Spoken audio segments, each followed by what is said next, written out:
حميدا.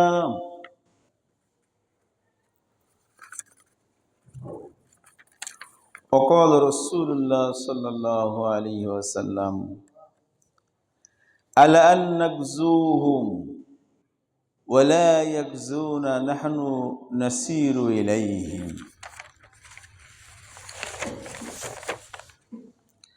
وأيضا قال رسول الله صلى الله عليه وسلم اللهم لا عيش إلا عيش الآخرة فاغفر للمهاجرين والأنصار.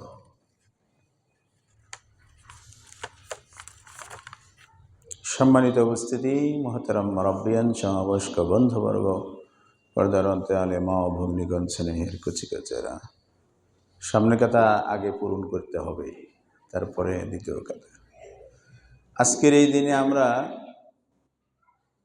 মহান রব্বুল আলামিনের প্রশংসা জ্ঞাপন করি, সমস্যারে সবাই বলি আলহামদুলিল্লাহ।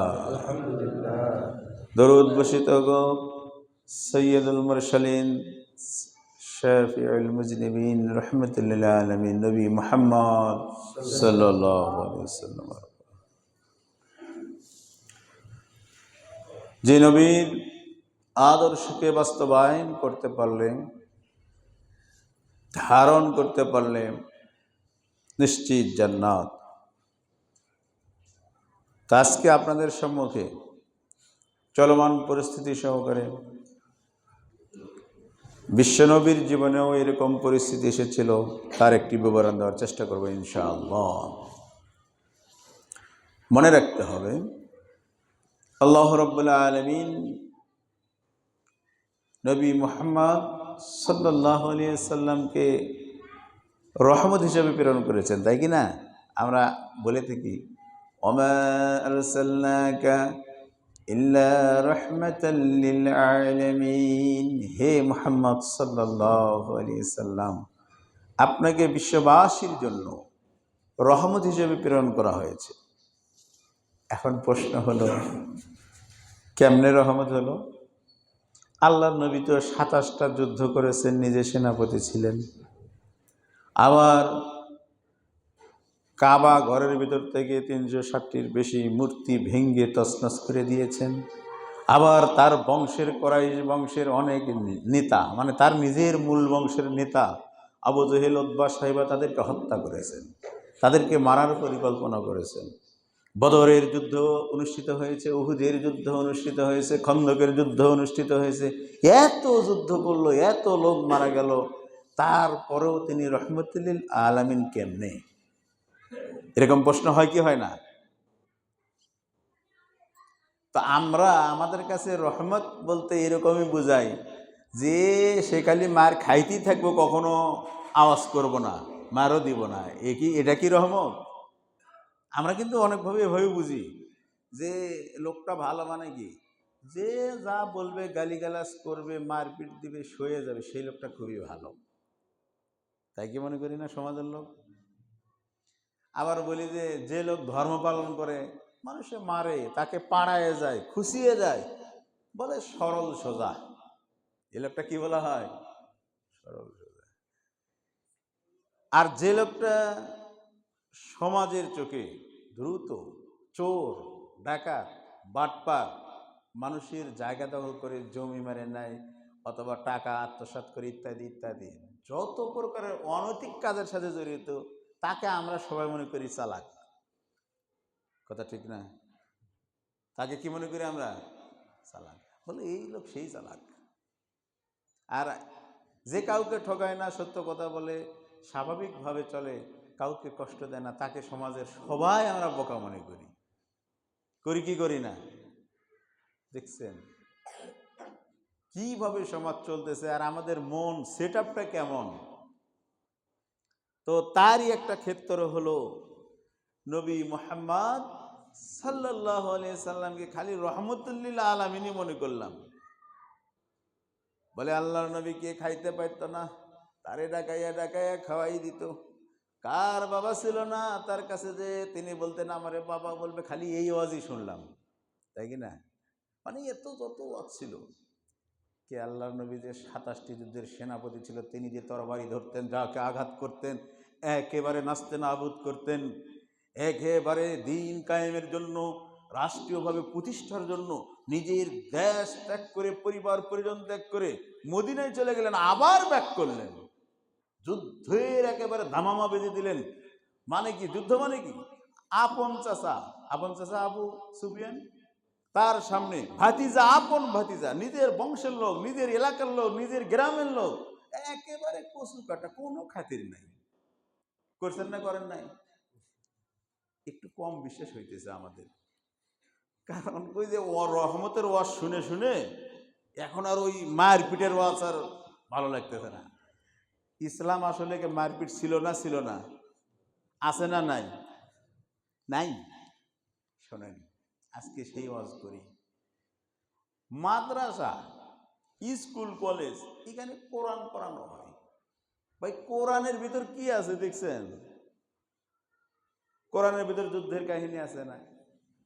একটা সূরা আছে, সূরার নাম 114টা সূরা। কয়টা সূরা? দেখেন কোরআনের ভিতর মারামারি আছে কিনা। প্রথম সূরা সূরা আল ফাতিহা, দ্বিতীয় সূরা সূরা আল বাকারা, সেখানে কিন্তু মারপিট আছে, একটা ঘটনা ঘটে গেছে, মানে হত্যাকাণ্ড। এরপরে যত সূরা, প্রতিটি প্রায় সূরাতে দেখবেন যেগুলো বড় সূরা, সেখানে যুদ্ধের ঘটনা বলা হয়েছে, বদর, উহুদ, খন্দক, আহজাব। আর স্পেশাল ভাবে একটা যুদ্ধ আহজাব, আহজাব মানে হিজবুল মানে একদল, আহজাব মানে বহুদল, বহুদলীয় যুদ্ধ, এটার বিষয়ে একটা সূরাই আল্লাহ নাযিল করেছেন। কোরআনের যুদ্ধের কথা আছে না নাই? জিহাদের কথা আছে না নাই? আল্লাহ আবার বলছেন, ইন্নাল্লাহ আশতারা মিনাল মুমিনিনা আনফুসাহুম ওয়া আমওয়ালাহুম বিআন্না লাহুমুল জান্নাহ। আল্লাহ বলছেন মুমিনদের জান মাল আল্লাহ কিনে নিছেন, এর বিনিময়ে দিবেন জান্নাত। কিনেছেন? জান মাল কিনে নিছেন। এখন আসেন, এটা বলার আগে বলি, আমরা অনেকে আফসোস করি যে আল্লাহর নবীর সময় জন্ম হলে আমি আবু জেহেলকে দেখিয়ে দিতাম যে আমি কত বড় মর্দে মুজাহিদ। মাঝে মধ্যে এরকম মনে হয় না? কিন্তু ভাই, এখন জন্ম হয়ে তাই আপনি যেটা সঠিক সেটাই মিছিল দিতে পারতেছেন না। আর আবু জেহেলের সময় জন্ম হলে তো সে আবু জেহেলের কাছে আপনি থাকতেন, আমার বিশ্বাস। কথা কি বুঝতেছেন? এখন একটা মিছিলের যদি ডাক দেই, স্লোগানের যদি ডাক দেই, কখন পিছনে দেখে যে আমার লিডার কি এখানে আছে কি নাই। সত্য মিথ্যা পরের কথা, ঠিক না? যাই হোক, আসুন আমরা সেই কথাগুলো বলবো। তো আমি আগেই বলেছি, আমাদের দেশ এবং মুসলিম জাতি, এটা যা যা ঘটবে, যে যে সমস্যার সম্মুখীন হবে, সবগুলো নবী মুহাম্মদ সাল্লাল্লাহু আলাইহি সাল্লামের সময় হয়েছিল, এবং এরই সমাধান আমরা ওখান থেকে পাবো ইনশাআল্লাহ, যদি খুঁজি। আসেন, আমরা বলতেছি সূরা আহজাব, বহুদলীয় যুদ্ধ। এই সূরা রাসূলুল্লাহ সাল্লাল্লাহু আলাইহি সাল্লামের জীবনে, মুসলমানদের জীবনে সর্বপ্রথম যুদ্ধ কি? বদর যুদ্ধ। যে কথাটা বলতে চাচ্ছিলাম সেটা একটু বলে শেষ করি। আমাদের মাদ্রাসা পড়ি না, আলিয়া মাদ্রাসা, কওমি মাদ্রাসা, ও যে আপনারা দেখেন বিশাল বড় বড় টুপি বাঁধে, বলে আল্লামা মুফাসসির মুহাদ্দিস। ওরে বেটা, এত মুফাসসির, এত মুহাদ্দিস তৈরি হয়েছে, মুজাহিদ তো একজনও দেখি না। মুজাহিদ মানে যারা যুদ্ধ করবে, লিডার, কমান্ডার হবে, এরকম কেউ তৈরি হয় না। গায়ে তোর মাদ্রাসায় খালি কোরআন পড়াস, খালি কারি হোস, খালি মানুষ মারা গেলে খাস, দুই একটা যোদ্ধা তৈরি হয় না? যোদ্ধা তৈরি হবে না। কারণ কি? কারণ হলো কি, আমাদের মাদ্রাসার সিলেবাস থেকে জিহাদ নামে একটা অধ্যায় আছে। হাদিস পড়বেন, জিহাদ একটা অধ্যায় আছে, ওগুলো এমনভাবে সেট আপ দেওয়া আছে, ওগুলো নাই। নাউজুবিল্লাহ বলেন। ওগুলো পড়ার প্রয়োজন পড়ে না। আমাদের স্বাভাবিক ইসলাম দেওয়া হয়েছে, ওটা তো হলো গতির ইসলাম। জিহাদ কিসের ইসলাম? গতির ইসলাম। মানে যে দিক দিয়ে যাবে কাইটে ছিঁড়ে ফাইটে পার হয়ে যাবে, কোনো দেখার বিষয় নাই, তাই না? তো আমাদের শেখানো হয় নরম ইসলাম, খালি কান্নাকাটির ইসলাম, যে ভাই আপনিও কাঁদেন আমিও কাঁদি, আল্লাহ মাফ করে দেব, এরকম ইসলাম। তো জিহাদ যে একটা ইসলামের অন্যতম স্পেশাল একটা ময়দান, ইসলাম স্পেশাল একটা সাইট, এর যে অনেক মর্যাদা, অসংখ্য মর্যাদা, এটা কিন্তু তেমনভাবে শোনা যায় না। শোনেন বক্তব্যের ভিতরে যে জান মাল কুরবান করে দিতে হবে আল্লাহর পথে, কে কে আছে সবাই প্রস্তুত হয়ে যাও, যার যা আছে সদা সর্বদাই প্রস্তুত থাকবে, এরকম ওয়াজ, গরম ওয়াজ কম শোনা যায়। খালি কান্নাকাটি, আসমানের উপরের ওয়াজ আর জমিনের নিচের ওয়াজ, মাঝখানের ওয়াজ করবো কেটা নাই। তা এখন আসুন, আমরা বলছি বর্তমান প্রেক্ষিতে যে কোনো মুহূর্তে, গতদিনই আর কি, একদিন আগে প্রধান উপদেষ্টা সমস্ত বাংলাদেশের বিভিন্ন ধর্মীয় লিডারদেরকে ডাকছেন আর কি, রাজনৈতিক ব্যক্তিবর্গদেরকেও ডাকছেন, ডেকে বলছেন বাংলাদেশ রক্ষা করতে হবে। কি করতে হবে? বাংলাদেশ রক্ষা করতে হবে। এখন আসুন, এই তারই সাথে আমি মিলে দিচ্ছি বিশ্বনবী মুহাম্মদ রাসূলুল্লাহ সাল্লাল্লাহু আলাইহি সাল্লাম যখন মক্কা ছেড়ে মদিনায় চলে গেলেন, মদিনায় যাওয়ার পরে মদিনা ছোটখাটো রাষ্ট্র হয়েছে। এখন বনু নজির সহ গাতফান গোত্র, মুররা গোত্র এ সহকারে আরবের যত মুশরিক গোত্র, ভালো করে শোনেন, যত মুশরিক, তারা কিন্তু ইহুদি না, মূর্তি পুজো যারা করতো, ওখানকার মূর্তি পূজক আর ভারতের মূর্তি পূজক এক ধরনের না, ওদেরকে মুশরিক বলা হয়। ওনারা ইহুদি খ্রিস্টান মিলে যত ছিল সবাই মিলে মনে করছে মোহাম্মদ তো মক্কা থেকে হিজরত করে মদিনায় আসছে, এখান থেকে রাষ্ট্র গঠন হয়ে গেছে, যে কোনো মূল্যে এই রাষ্ট্রকে চতুর্দিক থেকে গ্রাস করে একেবারে এর ভিতরে যত জনসংখ্যা আছে সবগুলো মেরে ফেল দিতে হবে। নাউজুবিল্লাহ বলেন। তো তারা তো চায় ইসলামকে মিটিয়ে দিতে, কিন্তু আল্লাহ কি চায়? বেশি করতে চায়। আগুন যদি লাগে, এইটা মনে করেন বেশি হইতে থাকে, কমে না। একটা মম জ্বালাইলে এখান থেকে লক্ষ কোটি কোটি মম জ্বালানো যাবে, তাই না? এই পরিকল্পনা অনুযায়ী তারা বনু নাজির গোত্র, বনু মুররা গোত্র, গাতফান গোত্র, মানে মদিনার চারপাশে যত যত যোদ্ধারা সম্প্রদায় ছিল সবাইকে নিয়ে, মানে আমরা বলতে পারি যে মহাজোট গঠন করছে। কি করছে? মহাজোট। যেমন বাংলাদেশেও আছে না, বলে হিন্দু বৌদ্ধ ঐক্য পরিষদ, ওই রকম একটা পরিষদ গঠন করছে তারা। কি পরিষদের মূল কার্যক্রম হলো মুহাম্মদ সাল্লাল্লাহু আলাইহি সাল্লামের মদিনা নামের ছোট রাষ্ট্রকে একেবারে ধূলিসাৎ করে দিতে হবে। ঠিক আছে, এখন এটা করার জন্য তারা সবাই প্রস্তুতি নিয়েছে। এদিকে নবী মুহাম্মদ সাল্লাল্লাহু আলাইহি সাল্লাম তার সাধ্য অনুযায়ী চেষ্টা করতে সামান্যতম ত্রুটি করেন নাই। উনি বসলেন ঠিক আমাদের প্রধান উপদেষ্টা যেরকম বসছেন, আল্লাহর নবী পরামর্শের জন্য বসেছিলেন, যে আমরা জানতে পারলাম আমাদের এই ছোট রাষ্ট্রটি চতুর্দিক থেকে ঘিরিয়ে আছে। চতুর্দিক থেকে কি আছে? ঘিরিয়ে আছে।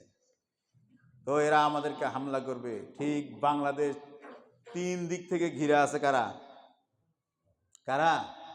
দাদা বাবুরা। আর একদিকে ফাঁকা আছে।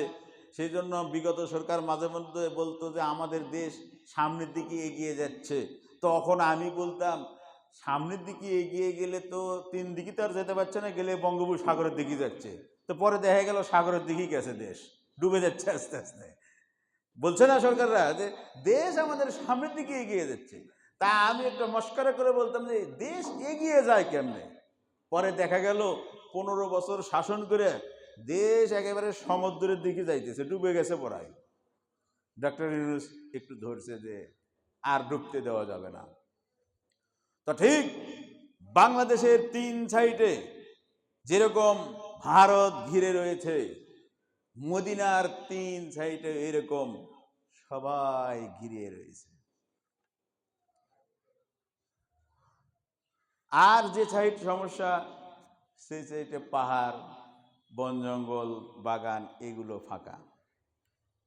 যখন দেখলেন আল্লাহর নবী জানতে পারলেন চতুর সাইড থেকে হামলা হবে, তখন পরামর্শ বৈঠক হলো।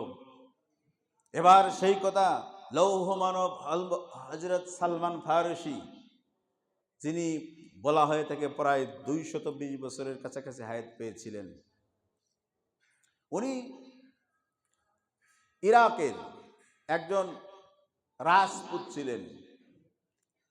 তিনি খ্রিস্টান ধর্মযাজকের কাছে বারবার জিজ্ঞাসা করতেন যে শেষ মহামানব আসবে, এটা তো আমি জানছি আপনাদের অমুক ধর্মযাজকের কাছ থেকে, তা এখন কবে আসবে? তো এনার কাছে খেদমত করতে করতে এই ধর্মযাজক মারা যায়, আবার মসুলে যান ইরাকের, সেখানকার ধর্মযাজকও মারা যায়। এইভাবে মারা যেতে যেতে ওনার খালি আকাঙ্ক্ষা থাকে যে শেষ মহামানব সে মদিনায় আসবে, মদিনায় আমি কেমনে যাই। হঠাৎ করে দেখা গেল ইরাকের সর্বশেষ ধর্মযাজক তিনি ছিলেন, তার কাছে থেকে তিনি বিক্রি হয়ে হঠাৎ করে মদিনায় চলে আসছেন, এক ইহুদি কিনে নিয়েছে। তো মদিনায় যখন চলে আসছেন, তখন আল্লাহ নবী কিন্তু হিজরত করে এখনো মদিনায় পৌঁছেন নাই, তখন মক্কায় আছেন।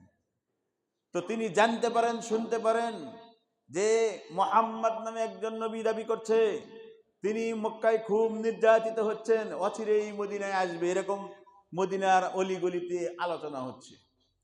আর এই আলোচনাকে দমিয়ে রাখার জন্য, স্তম্ভিত করার জন্য মুনাফিকদের লিডার আব্দুল্লাহ বিন উবাই মদিনায় সে বলতেছে, না মুহাম্মদকে এখানে নিয়ে আসতে হবে না, আমরা তো আছি। তো যাই হোক, মুহাম্মদ সাল্লাল্লাহু আলাইহি সাল্লাম চলে আসলেন। এখন আসা মাত্রই কিছু যুবক ছোটাছুটি শুরু করলো, এই এসে গেছে, আমাদের নবী এসে গেছে, মুহাম্মদ আমাদের নেতা এসে গেছে। এইভাবে করতে করতে ওই সালমান ফারসি কাজ করছিলেন বলা হয় যে গাছের, খেজুর গাছের মাথায়। তো নিচে আছে মালিক, এই সংবাদ শুনে ওখান থেকে পড়ে গেছে নাকি মালিকের গায়ের উপরে। হ্যাঁ, মালিক ওনারে 200 টাকা, ওই বেটা একজন কে আইছে তার সংবাদ শুনে উপর থেকে আমার গায়ের উপর পড়ছে। বুঝতে পারলেন? তো এখন সালমান ফারসি রাতের বেলায় আল্লাহ নবীর কাছে কিছু খেজুর নিয়ে গেছে, সৎকার খেজুর। কারণ ওই যে খ্রিস্টান পাদ্রীদের কাছ থেকে জানছেন যে যদি নবী আসলেই হন তাহলে কিন্তু দান সৎকার খাবেন না, কিন্তু হাদিয়ে খাবেন। তাই যে বলছেন এটা আমাদের সৎকার মাল রাখেন। তা আল্লাহ নবী বললেন যে সৎকার তো জিনিস আমরা খাই না। তখন সালমান ফারসি মনে করলো এই তো নবী পেয়ে গেছে আমি। পরের দিন আবার চুপ হয়ে চুপ করে, ও তো ইহুদি, যার বাসায় কাজ করে সে কি ইহুদি, চুপ করে আবার কিছু খেজুর সংগ্রহ করে বললেন এটা হাদিয়া। তখন আল্লাহ নবী খাইলেন। তখন সালমান ফারসি তার জীবন বৃত্তান্তর সংক্ষিপ্ত রূপ নবী মুহাম্মদ সাল্লাল্লাহু আলাইহি সাল্লামের কাছে উপস্থাপন করলেন। বললেন, আল্লাহ নবী, আমি আপনার সঙ্গে দেখা করতে সেই কতদিন হলে অপেক্ষমান রয়েছি, ইরাক থেকে এইভাবে এইভাবে এইভাবে আমি এখানে পর্যন্ত পৌঁছেছি। কিন্তু আমার যেহেতু আমি গোলামি করছি, দাস হয়ে গেছি, বিক্রি হয়ে গেছি, আমার সম্বল কিছু নাই।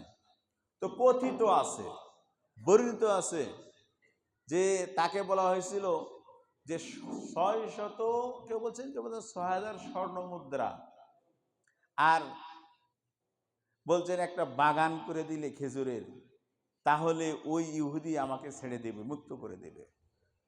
তো আল্লাহ নবী তাই করলেন। এই ঘটনাটা 2 ধরনের বর্ণিত হয়েছে। তো ইতিহাসী, এটা কিন্তু কোরআন হাদিস না। তো কেউ বলছেন এই ইহুদি বলেছে আমাকে যে খেজুরের বাগান তৈরি করে দিবে সেই খেজুরের বীজটা আমার কাছ থেকে নিতে হবে। ইহুদিরা তো একটু শয়তান বেশি। তো এই বেটা বলছে কি আচ্ছা ঠিক আছে নিব। আল্লাহর নবী যে টাকা পয়সা দেওয়ার কথা, আর টাকা পয়সা সাহাবীদের কাছ থেকে সংগ্রহ করে তাকে দিলেন, বললে এখন বাগান তৈরি করে দিতে হবে একটা।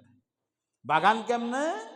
বলে আমি যেই বীজ দিব সেই বীজ থেকে এই ইহুদি বেটা আবার কৌশল করে টাকা হাতিয়ে ঠিকই নিছে, এখন বীজগুলো ভাজেছে, যে আগুন আমরা ভাজি না, বাদাম ভাজে না, ওই রকম ভেজে এখন বীজগুলো দিছে, যে বীজের গাছও হইব না, তোকে আমিও ছাড়ব না, ফাও ফাও টাকাগুলো নিলাম।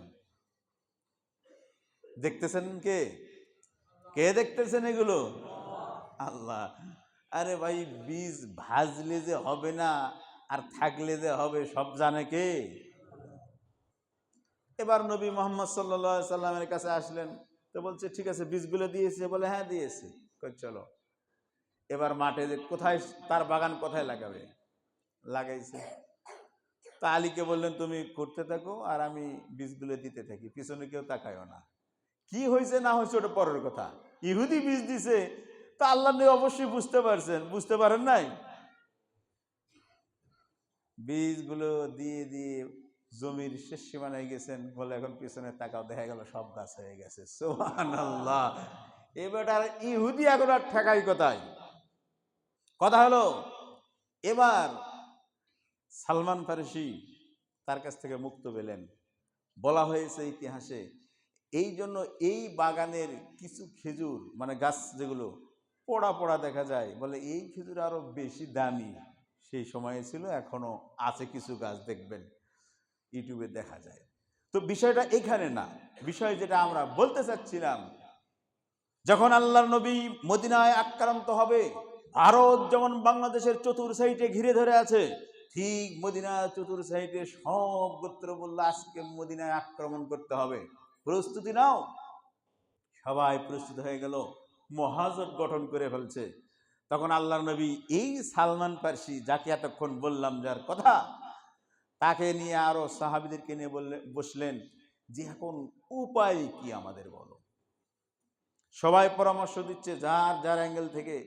সালমান ফারসি বললেন যে পারস্যে আমার বাবা যখন রাজ্য পরিচালনা করত, তখন আমরা দেখতাম, তখন তো ছোট ছোট রাজ্য ছিল, মানে রাজবাড়ি, মানে রাজা কেন্দ্রিক প্রশাসন ব্যবস্থা ছিল। তখন আমরা দেখতাম যে রাজার যে দৈর্ঘ্য বা তার যে পরিচালনা পরিষদ অথবা যেখানে তিনি সংসদ বসান, তার চতুর্পাশে যদি আক্রান্ত হওয়ার ভয় থাকতো, তাহলে তারা পরিখা খনন করত।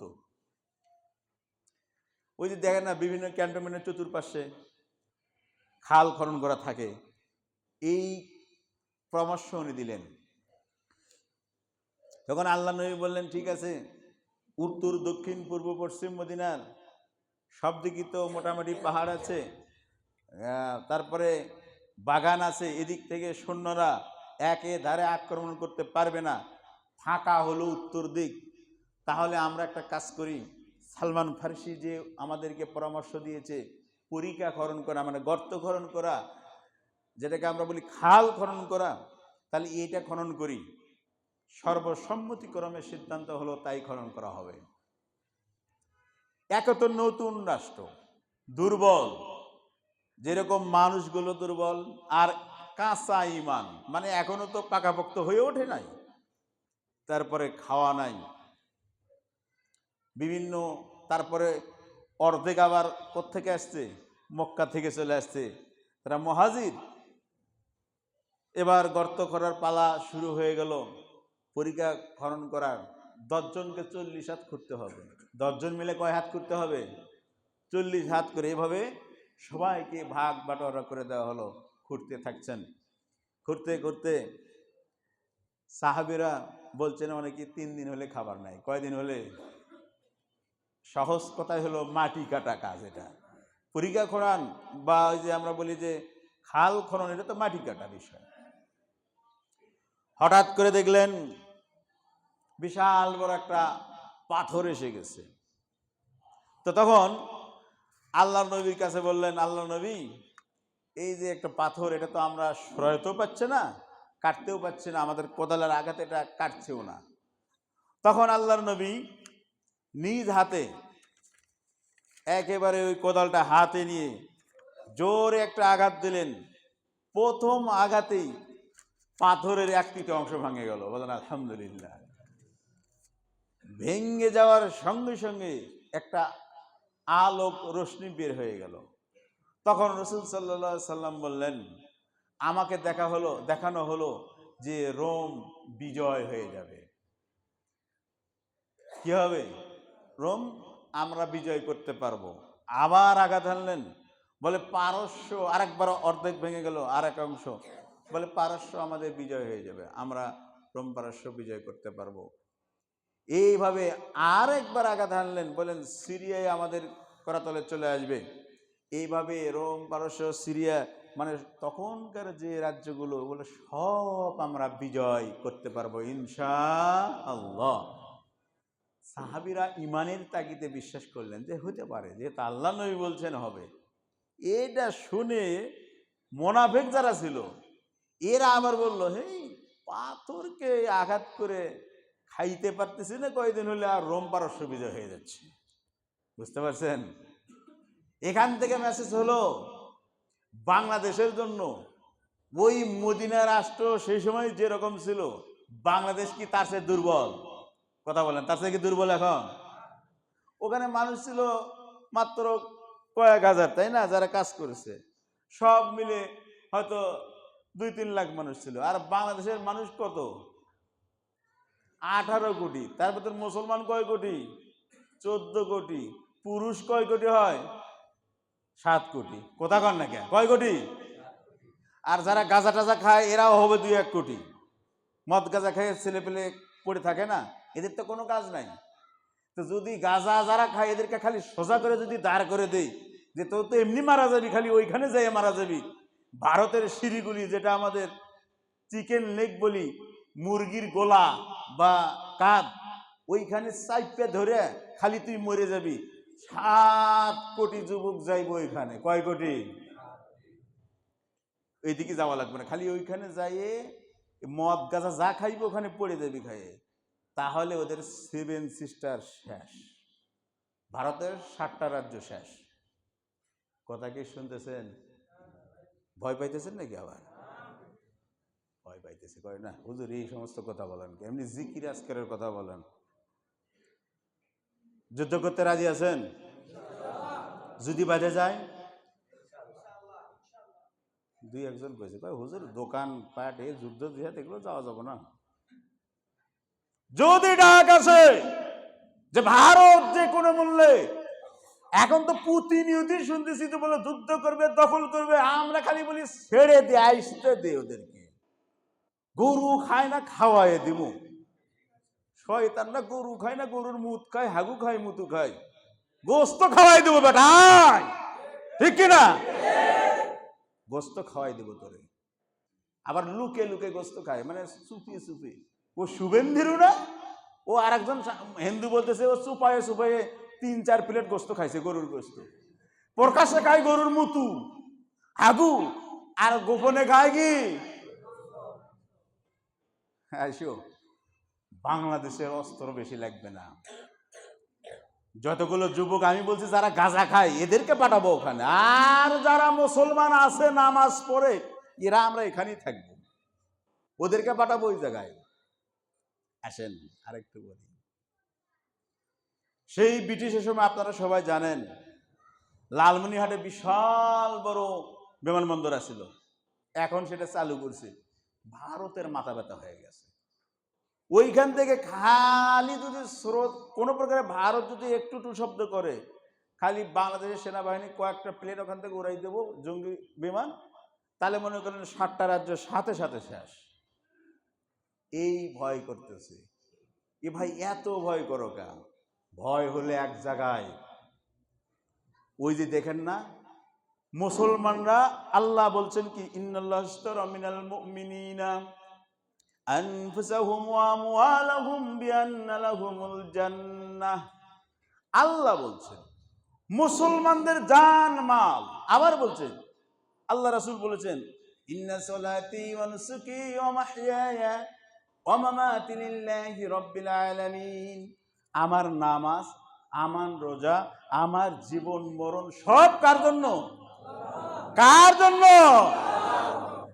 শোনেন, মুসলমানদের রক্তের যে গরম ভাই, গরুর মাংস এমনি খায় না, তোরা তো খাস মুতু বেটা, তোর রক্তে পুজ আছে, নষ্ট রক্ত বেটা। কি রক্ত? নষ্ট রক্ত। পরীক্ষা করে দেখ, ডাক্তারের কাছে যা, যে গরুর মুতু খেলে রক্ত ভালো থাকে কিনা, আর গরুর মাংস খেলে যা হয় কিনা খালি আইয়ে দেখ, ঠিক কিনা? করিমগঞ্জে সিলেট থেকে আসতে চাচ্ছে, বুঝছেন? আবার চট্টগ্রামে, মানে বিভিন্ন জায়গায় কলে আমার ছাড়িয়ে দাও, ছাড়িয়ে দাও। আমি দেখতেছি ওই যে মাঝে তো ছোটবেলায় মারামারি করতাম না, খালি ছেড়ে দে, ছেড়ে দিলে আর যাই না। ছাড়িয়ে দে, দেখ, ছেড়ে দিলে আর যায় না। তো ওদেরকে ছেড়ে দাও, বাংলাদেশে ঢুকতে দাও, যেখানে আছো ওইখানে খালি আমরা খালি ওই যে অস্ত্র নিয়ে ওখানে বলি দিব ওদের। রাজি আছেন তো? এখন আবার অনেকে মনে মনে করতেছে, হুজুর আমরাই অনেক হিন্দু ভাই আছে আমাদের, কি আছে, ওদের সাথে আমাদের অনেক ব্যবসার লেনদেন আছে, অত কিছু বলেন না, আমরা ভাই ভাই। হিন্দু কি ভাই? এখনো ভাই আছে? গতকালকে মিছিল মিটিং ছিল, অনেকে যায় নাই। যারা যায় নাই ওরা আবার বলে ইলেকশন করা লাগবে সামনে, তো ভোটের সমস্যা হইব। ওই মিয়া, এই ভাব করেই তো মুসলমান আজকে মার কাছে সারা বিশ্বে। ইলেকশন করব, সিলেকশন করব, ওকে মারছে আমি যাব না, আমাকে মারছে ও আসার দরকার নাই, এই জন্যই তো মারতেছে। প্রমাণ ফিলিস্তিনে যান, চতুর্পাশে তো মুসলমান রাষ্ট্র, ইহুদিরা মারার কারণটা কি? কারণটা হলো আমরা ভাইয়ে ভাইয়ে কিল নাই, কি নাই? বাংলাদেশে মিল আছে। তবে কথা হলো, বাংলাদেশে মিল না থাকলে আর একটা সংবাদ আসছে খুশি হওয়ার মতো, যদিও অনেকেই কষ্ট পাবেন। সেটা হলো, ভারত পারমাণবিক অস্ত্র আছে না নাই? পাকিস্তানের আছে না নাই? ওই পাকিস্তানের যে পারমাণবিক অস্ত্র, ওটার অংশীদার কিন্তু আমরা। কারা? জোরে বলেন, কারা? ওটা কিন্তু আছে ওখানে, কিন্তু খালি 2-4টা বাংলাদেশে নিয়ে আসলে কিন্তু শেষ। রাজি আছেন তো নিয়ে আসতে?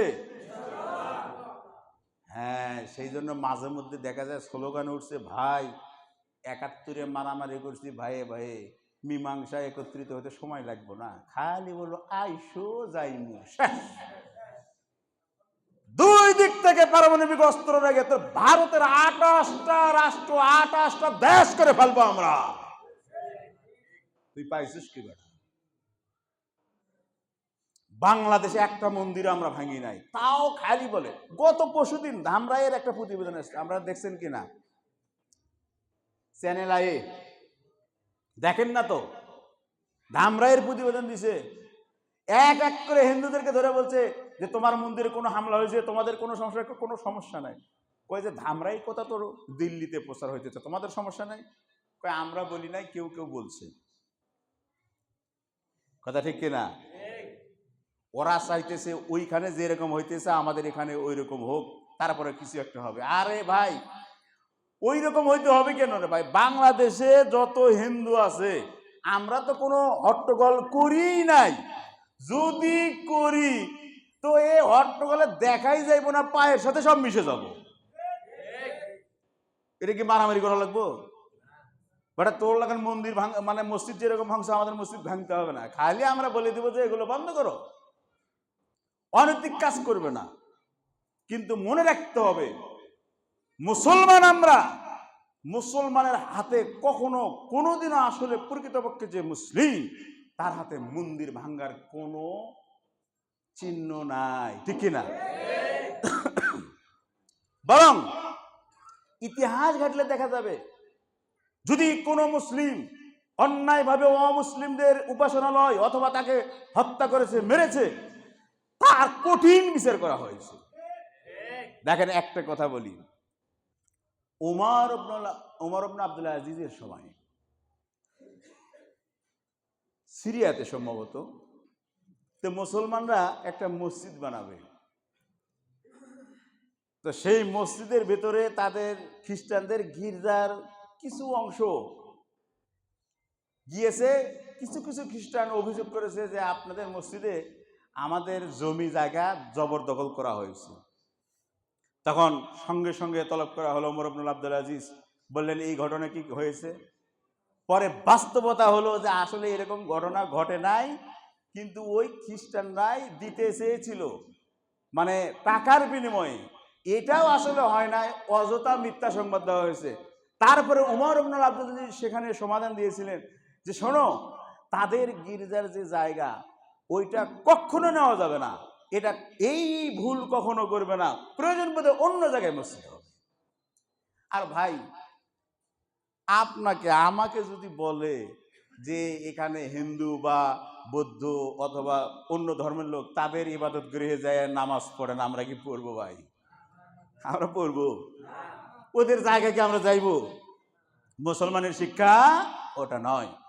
সেজন্য সারা বাংলাদেশ দেখেন, এই 5 তারিখ থেকে এই পর্যন্ত কোনো অপ্রীতিকর ঘটনা ঘটে নাই।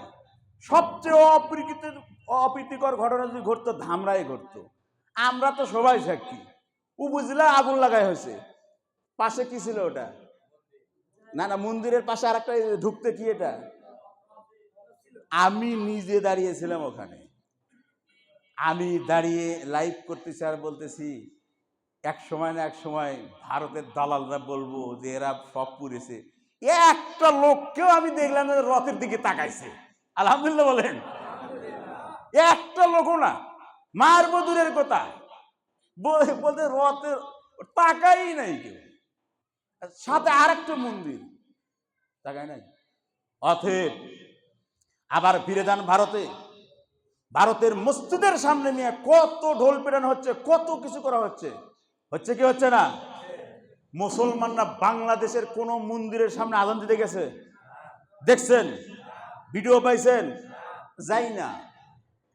আসলে বাংলাদেশে মুসলমান আর হিন্দুর সম্প্রীতি এতটাই বেশি। আমাদের এই এলাকার নেতা তমিজ সাহেবের ছেলের বিয়ের সময় দাওয়াত খাইছেন না অনেকেই? কথা কন।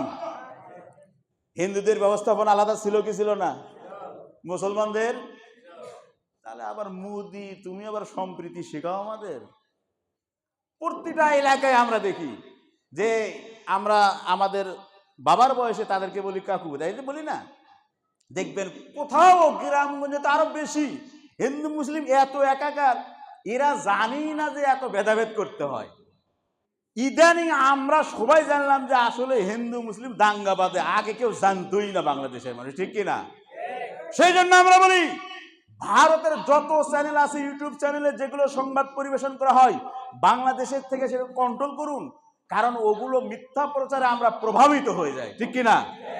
সেই জন্য আমাদের মুসলমানের সত্তা হলো আমার জীবন আমার মরণ। মনে রাখতে হবে জিহাদি জজ্বা, দেশের অখণ্ডতায়, দেশের সার্বভৌমতায়, স্বাধীনতায় সবাই আমরা এক, হিন্দু আর মুসলিম সব এক, ঠিক কিনা?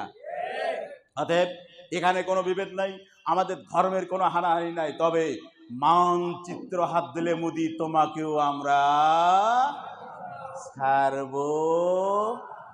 হিন্দু মুসলমান সব এক আমরা, ঠিক কিনা বলেন? মনে রাখবেন, আমার প্রতিবেশী, হযরত ওমর বলেন, একটা কুকুর যদি আমার শাসনামলে না খেয়ে মারা যায় সেই দায় ওমরের। আমার প্রতিবেশী, সে হিন্দু, সে যে কোনো ধর্মের হোক, সে মানুষ কিনা?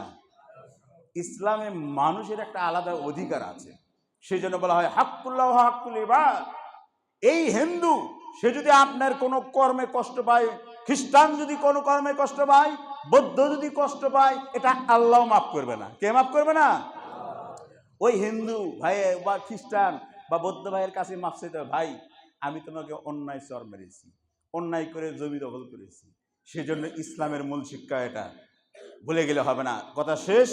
আসুন আমরা সবাই কাঁধে কাঁধ মিলিয়ে মনে রাখবো, যদি কখনো ডাক আসে সরকারের পক্ষ থেকে, প্রশাসনের পক্ষ থেকে, আমরা ছাত্র জনতা অনেকে আহ্বান জানাচ্ছে যে ইউনিভার্সিটি কলেজ পড়ুয়া ছাত্রদেরকে এখনই কমপক্ষে 6 মাসের সেনাবাহিনী ট্রেনিং দিতে হবে, অস্ত্র ট্রেনিং দিতে হবে, তাহলে মোদি তো আরো ভয় পাইব, ঠিক কিনা?